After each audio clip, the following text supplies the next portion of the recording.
Pasadena, Texas, I was born and raised. Grew up with both parents who weren't on the same page. Sometimes they would laugh, more times they would crumble. They both loved one another but didn't fit. Hey guys, welcome back to my channel. So I was gonna start doing my makeup before I started doing this video. Just because today I'm doing what's it called? A true crime story video. But you know, there was at the door and I got a package, and I did say I was gonna do it next time I got a package. So I got an Ipsy box today. So I low-key already opened it, but I don't know what's in it just yet. I kind of just opened it just to look real quick. So I was like, well, let me just do this real quick. I'll just show y'all real quick what I got in here. I'm not gonna go like really into like detail like I usually do, just because this video was just supposed to be for the true crime. Anyway, so let me take it all out. So first I got this cute little bag. It says Wanderlust. It's really cute. I actually like the material. It's like silicone, I think. Anyway, I got the Color Boss Multi-Dimensional Eye Color by Il Makiage. I think that's how you say it. But yeah, this is it. This is a color right here. I don't know if y'all can see it, but this is it right here. It's really pretty. Next is a Real Her I Am Amazing 24-hour eyeliner. So it's just a regular eyeliner thing, like a pencil, eyeliner pencil. So this is cool. I'll probably use this when I do my makeup in a little bit. Next is Levito Inspired by Nature 2-in-1 Purifying Facial Mask and Exfoliator. So it's just an exfoliator and a facial mask. That's all it is. I don't know. I might use this one tonight just to try it out and then let y'all know how it worked out or whatever. Next is the Tarte C Surfer Curl Volumizing Mascara and a mascara volume in black. So cool. It's just a mascara surfer curl thing. Here's a whatever you call this thing, the wand thing. So yeah, I'll probably use this too. So I'm probably gonna use everything that's here. It's probably except for the eyeshadow, unless I could find like a look for it. And then lastly is a Watermelon Burst Hydrating Primer by, I don't know, I don't want to butcher the name, but that's who it's by. So it's just a primer, so I'm probably going to use this one as well. So yeah, this is everything that I got in the box. Ugh, today, struggling over here. This is everything plus the bag that I got in today. Yeah, I'm gonna go ahead and do my makeup and then I'll get started on the story. So I'll be right back. 6.5 hours later. Alright guys, I'm back. So again, today I'm talking about a true crime story. Today we're talking about Angel Leoncio Reyes Resendez. He's also known as a railroad killer. So I'm gonna go through like sections. I'm gonna go through like the crimes, the murders, the death of one of his victims, because that's who he ended up going to trial for.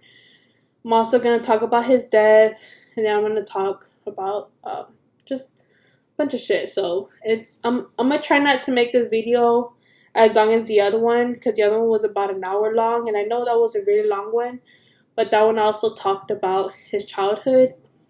With this guy, I don't know anything about his childhood, just because he's from Mexico, so they don't really know too much about him. So on his birth certificate, it said his name is Angel Leoncio Reyes Resendez. He was born August 1st, 1959 in Izúcar de Matamoros, Pueblo, Mexico. They say he went by 9 aliases. I think that's how you say it. A-L-I-A-S, aliases. Anyway, he went by 9. I only know about 4 of them.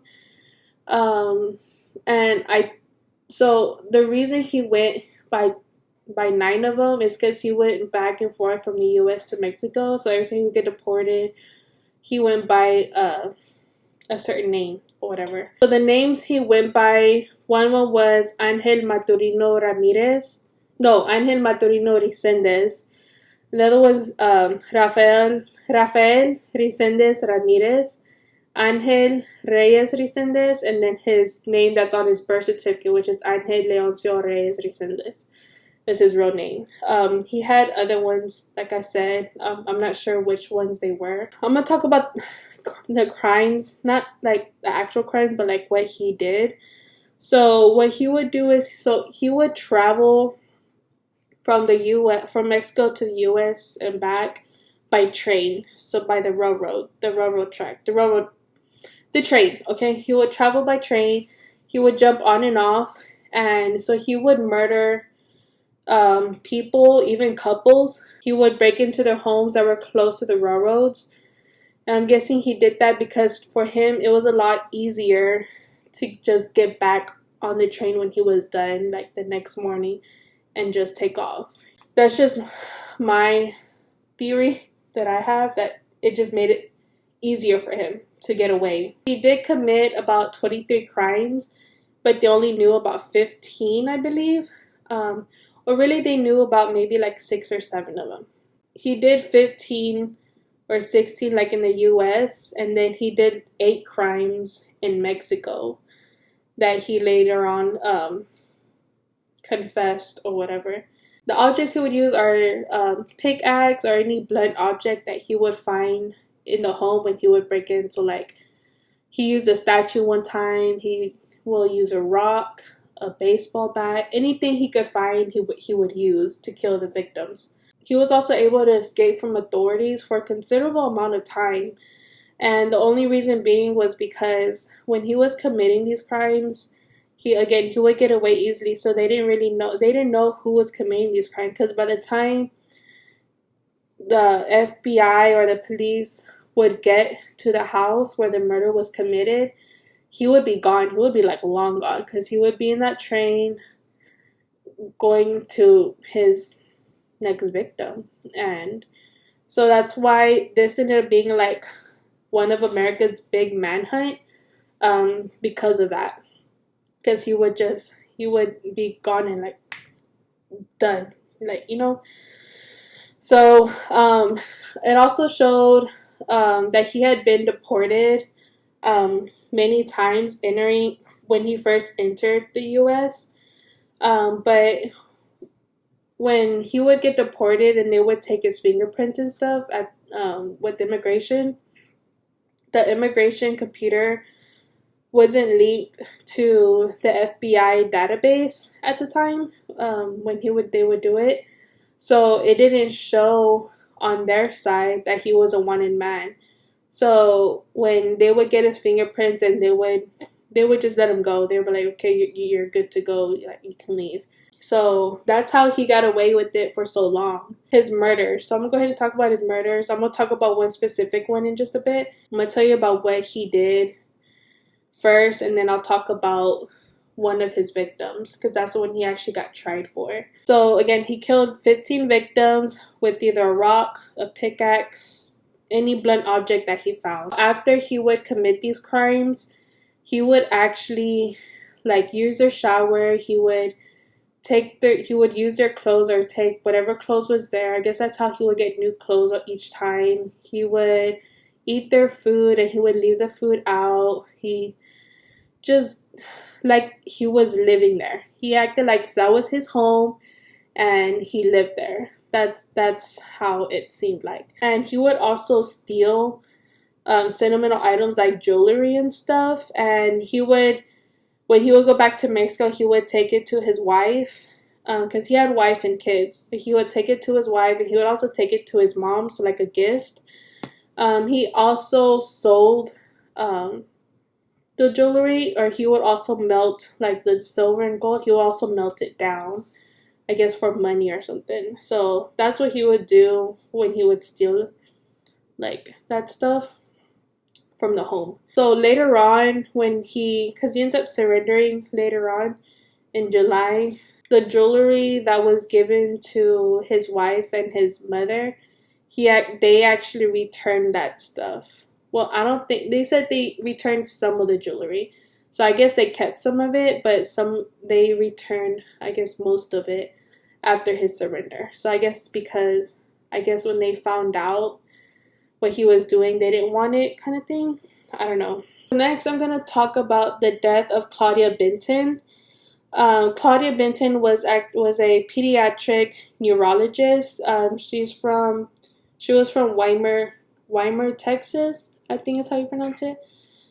She lived, again, next to a railroad track in a house with her husband and 2 little girls. I'm not sure how old the little girls were. It just said that she had 2 little girls. So that's who she lived with in that home. So on the night of December 16, 1998, her husband and the 2 little girls left to Arizona because that's where they were going to spend the holiday Christmas. So I'm guessing she didn't go because the next morning she had to go to work and she had this big presentation to do. So she actually stayed up. So again, when they left, she was home alone. Nobody was with her. So she ended up staying up really late, working on the presentation for work in the morning. And you know how when you're like doing something like on your bed, like whether you're reading, you're on your laptop like she was, or you're just on your phone like on YouTube or something, watching my videos or something, you just like gradually fall asleep. Like, I don't know, you just like fell asleep. Because I know that happens to me a lot. Just that I'll watch YouTube videos or I'll watch a movie and I'll just fall asleep like out of nowhere. So that's what happened with her. She just fell asleep. So on the morning of December 17, 1998, she never showed up for work. So of course her coworkers were worried because they were like, well, that's not like her. You know, she don't ever not show up. Like, she'll probably like call and be like, hey, I'm running late maybe, or like, hey, I'm not coming, I'm not feeling well. But they got no phone call. They tried calling her, there was no answer. So they ended up calling the cops. They wanted them to pretty much go do like a checkup. Just go check up on her, make sure she's doing okay, kind of thing. Maybe she overslept and like her alarm maybe didn't go out, she overslept or something. Because again, she was working really late, so she was probably just really tired and overslept. That afternoon, the cops got there, and when they got there, they found signs of a break-in when they went in. They checked the bedrooms. The bedrooms were like all messed up, like he was messing with it. Again, because he acted like he lived there, so he was probably like stealing stuff, so he just looked through everything. When they got to her bedroom, they found her lying in her bed, dead. She was dead. They found the murder weapon, which was a butcher knife, on her bed. And they also found a statue. That's why I knew that he used a statue as one of his objects. They found a statue on the floor that was bloody. So when they did the autopsy later, they found that she was sexually assaulted, and she also had multiple stab wounds on her back and her hands, and she also had a skull fracture as well. So of course they called the husband. They let him know like, hey, your wife was just murdered. That's really sad. Like, I mean, imagine having to get a phone call saying that your significant other got murdered at your house, you know, and you're not there. Like, I could just imagine how he was feeling and the girls were feeling, you know, like your mother and your wife got murdered. The husband, of course, ended up coming back to Weimar, Texas, and they pretty much told him, the police came back, and I guess they told him to just do a walkthrough in the house, see what was missing or anything. So he did say that there was a stereo missing and some jewelry. And also when he checked the garage, the Jeep wasn't there no more. Her Jeep, but her keys were still there. I guess he hotwired the Jeep to get away. When they searched the garage, they actually found a piece from the car I don't know if it was from the steering wheel or something. When they looked at it, they actually found 3 fingerprints on there. So when they took it in, the fingerprints matched those of Resendez. So before they could like start investigating, I guess, like making him the prime suspect, later on they found out that the Jeep was actually in San Antonio. So they went up to San Antonio. They found the Jeep and they of course investigated inside. They looked inside, see if they found any fingerprints, and of course they found fingerprints. They ran those tests and sure enough they came back and they matched the ones that they found at the home of Claudia Benton, and or like the piece that they found at Claudia Benton's home. And so that's when the investigation started, which was January 1999, and he was a prime suspect. Since her death, there had been 6 more deaths. There was, I think 2 of them were a couple, 2 more other people. I think one was like an old lady, and then another one was a school elementary teacher. Again, I'm gonna put like my resources down in the description below if you want to read about them. But yeah, so again, I'm not gonna talk about all of them just because then this video is gonna be like really, really long, like the other one. Next, I'm gonna talk about his arrest and the trial. So the police ended up going to Mexico to visit his wife to see if she had been in contact with him at any point, and she said no, that she hadn't been in contact with him for 2 weeks, that he's been gone, that he does go to the U.S. So I'm thinking maybe she thinks he goes to the U.S. to work or something, or to find work, and then he comes back, gives her the money, and then he goes back, kind of thing. Then gives her the gifts, like the jewelry and stuff that he would steal. But I guess she thought maybe he bought it himself and gave it to her or something, and to his mom. So while there, they actually found out his half-sister Manuela, that she lives in New Mexico. So I actually went back and they went to go visit her, and so they asked her the same thing: have you been in contact with him or anything? And of course she said no, that I haven't been in contact with him, I don't know where he's at. So at this point the cops are like, fudge, like, what are we supposed to do? We got nothing. We only have those prints. We don't know where he's at. We don't know where he's gonna strike again. So they leave, but they stay in contact with the family, mainly with the sister. And so the sister will call, or they'll call the sister, whatever. So I guess the sister was just like tired of it, and she was pretty much thinking to herself that this is just getting out of control. Like, they're eventually gonna catch him, and if pretty much if he doesn't turn himself in now, it's just gonna get worse later, I guess how she felt. So they talked to her, and she admitted that she has been in contact with her brother. She ends up calling the family to tell them, to make them understand that it's in his best interest for him to just turn himself in right now than later on when he is captured, because it could be worse later. They could like shoot him like on the spot, kind of thing. And they told the sister that if he does agree to surrender, they're not going to shoot him on the spot, that he's going to be completely safe, nothing's going to happen. They just want him to surrender, just turn himself in.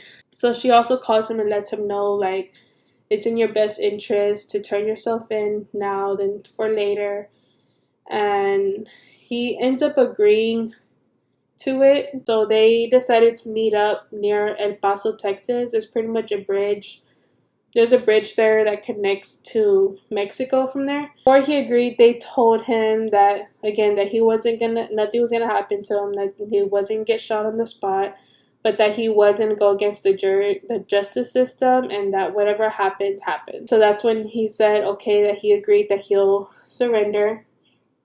So the morning of July 13, 1999, they show up early in the morning, which it was a Texas Ranger, his sister, and a priest that showed up. And so they were waiting there for a good while waiting for him. And around 9 a.m. is when he showed up with his brother. And he goes, he greets the Texas Ranger, he puts his hands out, and he surrenders. They were then headed to Houston for his trial, because that's where the trial was going to happen. He was tried for Claudia Benton's death, but they also talked about the other murders that happened during his trial. I don't know, he was, to me, because of what, like, the quotes that I found that he would say, like, during court and stuff, like, I think mentally he wasn't like all there. So on June 21st, I'm going to explain why I think that. So on June 21st, 2006, a Houston judge ruled that Resendez was competent to be executed, which, because that was, because he ended up getting the death sentence. He was going to get executed. Upon hearing the judge's hearing, Resendez said, quote, "I don't believe in death. I know the body is going to go to waste, but me, I'm eternal. I'm going to live forever." End quote. He also described himself as half man and half angel. He also told psychiatrists that he couldn't be executed because he didn't believe he could die. Dr. Pablo Stewart, which was a bilingual psychiatrist, he evaluated Resendez on 2 occasions in 2006, and he ended up telling the judge that he wasn't competent for execution. He stated that the delusions had completely taken over Resendez's thought process. So that's why, like, my opinion, that he wasn't all there. Like, mentally, he wasn't all there. He was, plus, to me, the death sentence, it was just an easy way. To me, it's an easy way out for people. To me, like, I would rather them suffer and let them live with it for the rest of their lives, kind of thing, and just suffer in prison for forever. But again, that's just me. That's just my opinion. Everybody has their own opinion. Some do like the death sentence, and that's completely fine. I'm not gonna judge you for it. It's whatever you think, So for his death, despite an appeal on the Fifth Circuit Course of Appeals, Resendez's death warrant was signed for the murder of Claudia Benton. So he was housed at Pulaski Unit in West Livingston, Texas, but he was executed in the Huntsville Unit in Huntsville, Texas, on June 27, 2006, by lethal injection. Lethal injection. I can't talk. Resendez's final statement. This one is pretty long. I'm gonna end up just looking down and reading from it. So bear with me. So his final statement was, quote, "I want to ask if it is in your heart to forgive me. You don't have to. I know I allowed the devil to rule my life. I just ask you to forgive me and ask the Lord to forgive me for allowing the devil to deceive me. I thank God for having patience in me. I don't deserve to cause you pain. You do not deserve this. I deserve what I am getting." End quote. So they injected him around 7:58 p.m. and then he was pronounced dead at 8:05 p.m. Claudia Benton's husband was actually present at the execution. He said Resendez was evil contained in human form, a creature without a soul, no conscience, no sense of remorse, and no regard for sanctity of human life. Things that I found out, like, media-wise, like where you can find like stuff. So Resendez was featured in 4 criminal documentaries. The first one is Crime Stories on Discovery Channel. I didn't really look into that one. I couldn't really find anything on it. Like, I couldn't find it. So if y'all find it, let me know. Comment, put a link down below so I can see it as well. I've only seen, like, out of all the ones I'm talking about, I've only seen 2, plus like a YouTube video that I saw. Yeah, the second one is Infamous Murders, Death in the Country on the History Channel. Again, I couldn't find that one or anything. If y'all find it, let me know. Put a link down below if y'all do find it. The other one is Murder She Solved, True Crime Episode 13, The Railway Killer. And it was on the Oprah Winfrey Network, and it's a TV Canadian channel. So I guess that's why I couldn't find it. So if you live in Canada and you're watching this video, let me know if you find it and if you watched it. And let me know if this is the same information, if there's more information or what. The last one, the fourth one, is the FBI files, which is called Tracks of a Killer, and it was on the Biography channel. Also, Resendez was also the focus of the December 11, 2010 episode of 48 Hours Mystery, which was on CBS. And it was called Live to Tell, the Railroad Killer. And I think that one is based on Holly Dunn, and where she shared her story of her attack and the murder of Christopher Meyer. So that incident also ended up being on Dates from Hell, and I actually saw that one. So that one, it explains her story. So if y'all don't know Holly Dunn, because I didn't know about her until I started reading about the media, about where he came out and where they talked about it. So that one, so Holly Dunn was pretty much the only survivor of Resendez.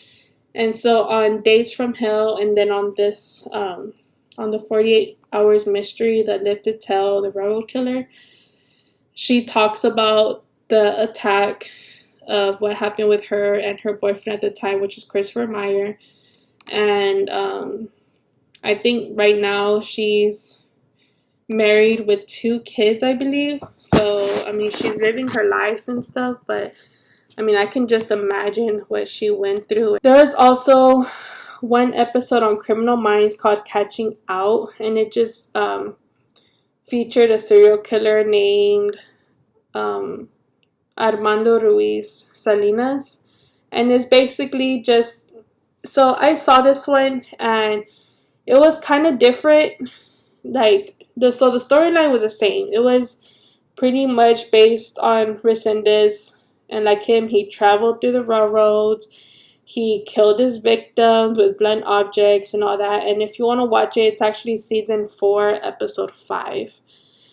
So yeah, if you want to watch it, you can go ahead. I saw it, and so again, the storyline's the same, but there's actually stuff that they showed that didn't happen. So either they left it out in the research, or I left it on the research and I didn't see it, or they just, I guess, wanted to spice it up a little, I guess. I don't know.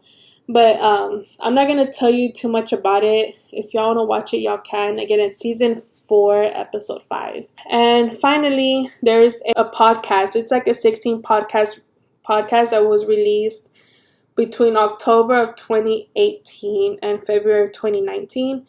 And it was by Alex Hannaford. And Hannaford actually interviewed Resendez on a tape in 2003. And that is where Resendez admitted to doing more crimes than what was spoken at in his trial, and that there were actually like innocent people in jail for his crimes. But yeah, so that's the story of Angel Leoncio Reyes Resendez, aka the Railroad Killer, or the Railway Killer, or the Rail Car Killer. Questions I have, of course, I'm gonna have questions. Is, I guess, one is, I wonder if like the wife and the mother knew what he was doing. Let me know what y'all guys think. Comment down below. Let me know your thoughts on him. But yeah, so that is all I have for today. Also, if you haven't seen my last video, I'll post it here somewhere. I don't know where it's gonna be at. I'd probably go here or something. I don't know. So I'll post it. I'll put it in the description below as well. If you don't know about the challenge that me and my husband are doing, it's pretty much helping us choose a middle name for our baby. And it, again, all you gotta comment down below is a normal name or nerdy name. On the last video, not this video, the last video. I don't know, I might count it. If you comment on this one, I might count it, but just in case my boyfriend wants to be difficult and say it doesn't count, comment on the last video before this one, which again, I'll link it down below in the description box. Yeah, that's all I have for today. Hope y'all enjoyed this story. Again, let me know who y'all want me to talk about next. Don't forget to like, comment, share, and subscribe to my channel. And then tell your friends and family to do as well. And I will see y'all in my next video. Peace. It wasn't just me, I got a brother and sister. Witnessing that shit was one day to another. As much as it hurt me, it only built me stronger, built me tougher. As a kid,